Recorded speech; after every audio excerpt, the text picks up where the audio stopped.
Hi, I'm Ted from everythingattachments.com, and this is going to be part of our blooper series, and this is going to be one of the best Kubota commercials in the world.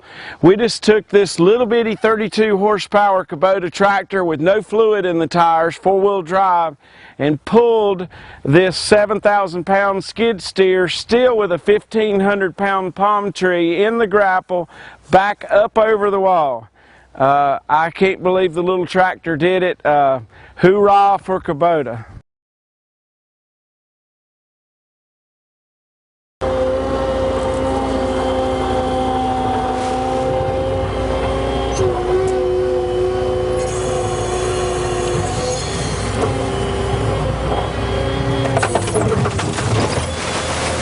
Got that on film, didn't you?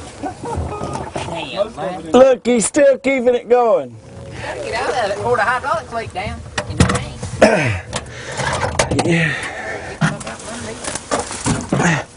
Don't ever do this at home.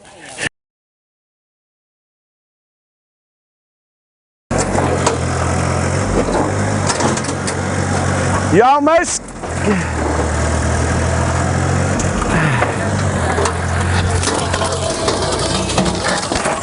Good job, Peanut.